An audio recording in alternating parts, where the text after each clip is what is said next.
حالت خواہ کیسی بھی ہو نماز پڑھنا۔ حسن بصری نے کہا کہ مسلمان اپنے زخموں سے چور ہونے کے باوجود ہمیشہ نماز پڑھتے رہے، زخموں سے خون بہ رہا ہے پھر بھی نماز پڑھتے تھے۔ جابر بن عبداللہ سے بیان کیا جاتا ہے کہ نبی صلی اللہ علیہ وسلم غزوہ ذات الرقاع میں تھے کہ ایک شخص کو تیر لگا، اس میں سے خون بہا، لیکن اس نے رکوع اور سجدہ کیا اور اپنی نماز پڑھتا رہا، یعنی اس نے نماز نہیں چھوڑی۔ حالت مرض میں بھی نماز کی فکر کرنا۔ عبید اللہ بن عبداللہ بن عتبہ سے روایت ہے، انہوں نے کہا کہ میں عائشہ رضی اللہ عنہا کی خدمت میں حاضر ہوا اور عرض کیا آپ مجھے رسول اللہ صلی اللہ علیہ وسلم کے مرض وفات کے متعلق کچھ بتائیں گی؟ عائشہ رضی اللہ عنہا نے فرمایا کیوں نہیں؟ جب نبی صلی اللہ علیہ وسلم کی طبیعت بوجھل تھی تو آپ نے فرمایا لوگ نماز پڑھ چکے ہیں، یعنی نماز ہو گئی؟ ہم نے عرض کیا نہیں یا رسول اللہ، بلکہ وہ آپ کے منتظر ہیں۔ اس کے بعد آپ نے فرمایا میرے لیے ایک ٹب میں پانی بھر دو۔ حضرت عائشہ فرماتی ہم نے ایسا ہی کیا، چنانچہ آپ نے غسل فرمایا، پھر اٹھنے لگے تاکہ آپ لوگوں کے پاس نکلیں تو بے ہوش ہو گئے۔ جب ہوش آیا تو آپ نے فرمایا کیا لوگ نماز پڑھ چکے ہیں؟ ہم نے عرض کیا نہیں یا رسول اللہ، وہ تو آپ کے منتظر ہیں۔ آپ نے فرمایا میرے لیے ٹب میں پانی رکھ دو۔ حضرت عائشہ کہتی ہے کہ آپ بیٹھ گئے اور غسل فرمایا، پھر جب آپ نے باہر نکلنے کا ارادہ کیا تو بے ہوش ہو گئے۔ اس کے بعد ہوش آیا تو آپ نے فرمایا کیا لوگ نماز پڑھ چکے ہیں؟ ہم نے کہا نہیں یا رسول اللہ، وہ آپ کے منتظر ہے۔ آپ نے فرمایا میرے لیے ٹب میں پانی رکھ دو۔ ہم نے پانی رکھ دیا تو آپ بیٹھ گئے اور غسل فرمایا، پھر جب آپ اٹھنے لگے تو بے ہوش ہو گئے۔ پھر جب ہوش آیا تو آپ نے پوچھا کیا لوگ نماز پڑھ چکے ہیں؟ ہم نے کہا نہیں یا رسول اللہ، وہ آپ کے منتظر ہیں۔ لوگ عشاء کی نماز کے لیے مسجد میں بیٹھے نبی علیہ السلام کا انتظار کر رہے تھے۔ نبی صلی اللہ علیہ وسلم نے ابو بکر کے پاس ایک آدمی بھیجا اور حکم دیا کہ وہ لوگوں کو نماز پڑھا دیں۔ آپ کو بھیجا ہوا ان کے پاس آیا اور کہا رسول اللہ صلی اللہ علیہ وسلم آپ کو حکم دے رہے ہیں کہ آپ لوگوں کو نماز پڑھائیں۔ ابو بکر چونکہ انتہائی نرم دل انسان تھے تو انہوں نے کہا اے عمر تم لوگوں کو نماز پڑھا دو۔ عمر رضی اللہ عنہ نے ان سے کہا آپ اس کے زیادہ حقدار ہیں۔ چنانچہ ابو بکر نے ان دنوں لوگوں کو نمازیں پڑھائیں۔ اس کے بعد نبی صلی اللہ علیہ وسلم نے اپنے مرض میں کچھ افاقہ محسوس کیا تو آپ دو آدمیوں کے درمیان سہارا لے کر نماز ظہر کے لیے تشریف لائے۔ ان میں سے ایک عباس رضی اللہ عنہ تھے، دوسرے کون تھے؟ حضرت علی بن ابی طالب۔ اس وقت ابو بکر لوگوں کو نماز پڑھا رہے تھے۔ جب ابو بکر رضی اللہ عنہ نے آپ کو دیکھا تو پیچھے ہٹنے لگے، مگر آپ نے ان کی طرف اشارہ کیا کہ پیچھے نہ ہٹیں۔ پھر آپ نے فرمایا مجھے ان کے پہلو میں بٹھا دو۔ چنانچہ ان دونوں نے آپ کو ابو بکر رضی اللہ عنہ کے پہلو میں بٹھا دیا۔ کہتے ہیں اس وقت ابو بکر رضی اللہ عنہ نبی صلی اللہ علیہ وسلم کی اقتداء میں نماز پڑھ رہے تھے، جبکہ لوگ ابو بکر کی اقتداء میں نماز ادا کر رہے تھے اور نبی صلی اللہ علیہ وسلم بیٹھے ہوئے تھے۔ وہ آہستہ اللہ اکبر کہتے ہوں گے نا، تو پھر حضرت ابو بکر اس کو دہرا رہے تھے۔ تو اس حدیث سے آپ دیکھیے کیا پتہ چلتا ہے کہ بے ہوشی بھی ہو تو بھی نماز نہیں چھوڑنا، نماز سے راحت پانا۔ عبداللہ بن محمد بن حنفیہ کہتے ہیں کہ میں اور میرے والد انصاریوں میں ہمارے سسرالیوں کے ہاں کسی کی عیادت کے لیے گئے بیمار کو پوچھنے، تو نماز کا وقت ہو گیا تو اس نے اپنے گھر والوں میں سے کسی کو کہا اے لڑکی میرے لیے وضو کا پانی لاؤ، شاید میں نماز پڑھوں تو راحت پاؤں۔ اب یہ بیمار ہے، جو بیمار ہے وہ کہہ رہے ہیں پانی لاؤ نماز پڑھوں۔ کہتے ہیں ہم نے ان کا یہ جملہ پسند نہ کیا تو انہوں نے کہا میں نے رسول اللہ صلی اللہ علیہ وسلم کو سنا ہے آپ فرماتے تھے اے بلال اٹھو ہمیں نماز کے ساتھ راحت پہنچاؤ۔ وہ عیادت کرنے گئے ہیں، وہ پاس بیٹھے ہیں، نماز کا وقت ہو گیا، وہ کہتے پانی لاؤ تاکہ میں آرام پاؤں نماز سے۔ کاش ہمیں بھی یہ احساس ہوتا کہ نماز آرام دینے والی ہے، سکون دینے والی ہے۔ ہم اور چیزوں میں سکون ڈھونڈ رہے ہیں جبکہ سکون نماز میں ہے۔ مریض کے لیے خوشخبری، مریض کو خیر و بھلائی ملنا۔ رسول اللہ صلی اللہ علیہ وسلم نے فرمایا جب کوئی بندہ بیمار ہوتا ہے یا سفر میں جاتا ہے تو اس کے وہ تمام عمل لکھ دیے جاتے ہیں جو وہ حالت قیام اور تندرستی میں کرتا تھا۔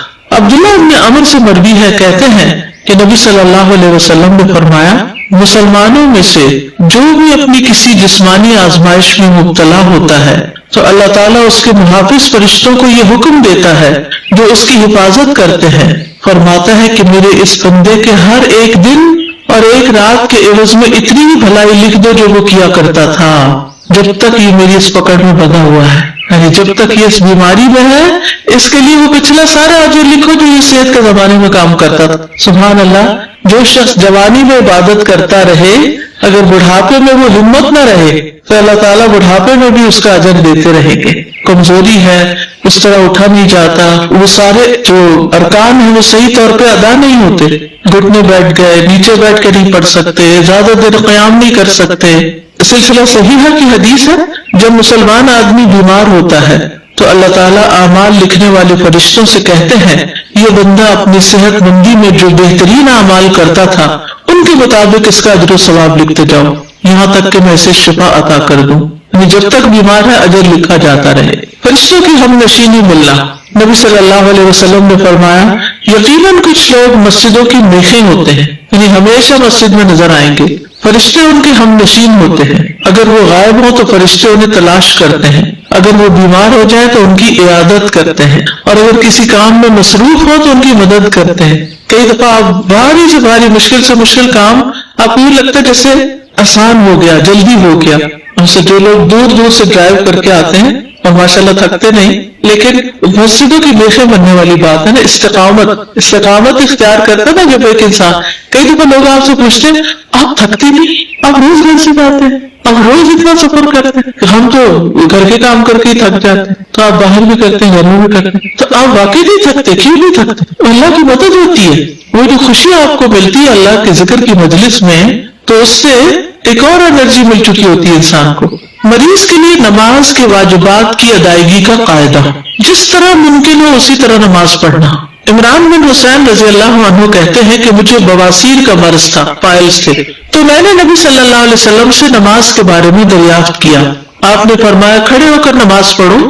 اگر تمہیں اس کی بھی طاقت نہ ہو تو بیٹھ کر ادا کرو اور اگر اس کی بھی طاقت نہ ہو تو پہلو کے بل لیٹ کر پڑھ لو. یعنی کرسی پہ نہیں بیٹھ سکتے چارپائی پہ نہیں بیٹھ سکتے لیٹ جاؤ سائڈ پہ پڑھ لو. نماز کے جس رکن کو ادا کرنے کی طاقت ہو وہ ادا کرنا واجب ہے. مثلا آپ قیام کر سکتے ہیں لیکن رکوع نہیں کر سکتے تو قیام کر لیجئے. آپ قیام نہیں کر سکتے لیکن رکوع کر سکتے ہیں تو رکوع کر لیجئے. آپ قیام اور رکوع کر سکتے سجدے میں نہیں جا سکتے تو قیام اور رکوع تو پراپر کیجئے. سجدے کے لیے آپ کرسی پہ بیٹھ کے اشاروں سے نماز پڑھ لیجئے. اسی طرح بعض اوقات قیام نہیں ہوتا جیسے رمضان میں قیام ہوتا ہے نا قیام اللیل تو آپ کیا کرتے ہیں کچھ دیر کھڑے رہتے ہیں پھر بیٹھ جاتے ہیں. لیکن رکوع اور سجدہ آپ کر سکتے ہیں تو رکوع اور سجدہ کرتے رہے. یہ نہیں کہ ایک جگہ بیٹھے تو ہر چیز بیٹھ کے کر رہے ہیں. تو یہ یاد رکھیے کہ نماز کا جتنا رکن آپ ادا کر سکتے ہیں اگر سارا وقت کھڑے نہیں ہو سکتے آدھا بھی ہو سکتے تو آدھا کھڑے ہو جائیں پھر بیٹھ جائیں. لیکن جب رکوع کا ٹائم ہے تو کھڑے ہو جائیں پھر رکوع کر لیں. نماز کے واجبات کو ادا کرنے کا قاعدہ یہ ہے کہ نمازی جس فعل کو سر انجام دینے کی طاقت رکھے اسے ادا کرنا اس پر واجب ہے اور جس رکن کو ادا کرنے سے وہ عاجز ہو وہ ساقط ہے.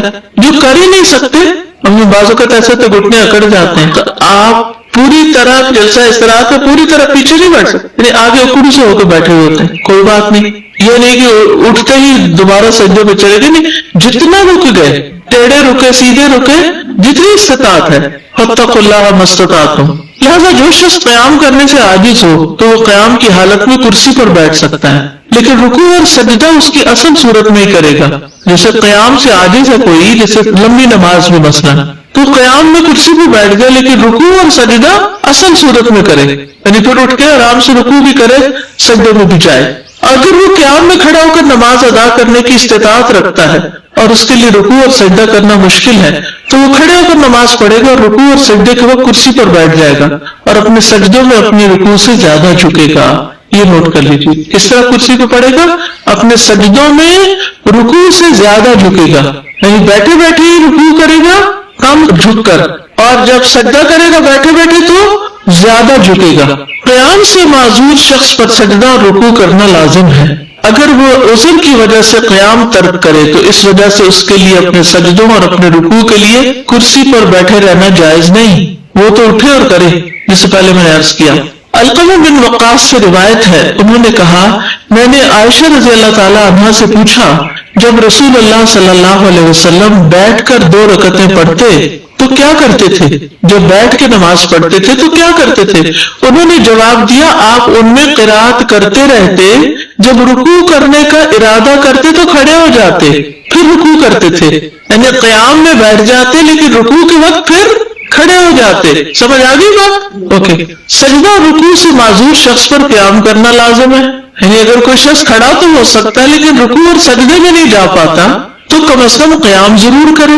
کچھ لوگ ہوتے ہیں قیام کر سکتے ہیں لیکن وضو کیا جا کے ڈھک کرسی میں بیٹھ گیا اور وہی سارا پڑھا نہیں، اگر آپ کھڑے ہو کے کھانا پکا سکتے کچن میں تو نماز میں آ کے کیوں بیٹھ گئے؟ پھر وہ کبھی کہتے ہیں کہ ہمارے لیے بیٹھنا اٹھنا مشکل تو ہے لیکن اجر بھی ہے، صبح فجر کے وقت بیڈ سے بھی تو اٹھتے ہیں نا ہم۔ پھر اسی طرح یہ ہے کہ کرسی کو پکڑ کے اٹھ جائیں اگر ویسے نہیں اٹھ سکتے، ویسے بھی تو نماز کے لیے ٹیک لگا کے اٹھتے ہیں نا ہاتھوں کی، ٹھیک ہے نا؟ تو فاتقوا اللہ مستطاعتم، جتنی استطاعت ہے اتنا کام کرتے جاؤ۔ اگر وہ رکوع اور سجدہ اصل صورت میں ادا کرنے سے معذور ہے تو اس وجہ سے اس کا قیام کو چھوڑنا اور حالت قیام میں کرسی پر بیٹھنا جائز نہیں۔ کچھ قیام بیٹھ کر، کچھ قیام کھڑے ہو کر کرنے کی اجازت ہے۔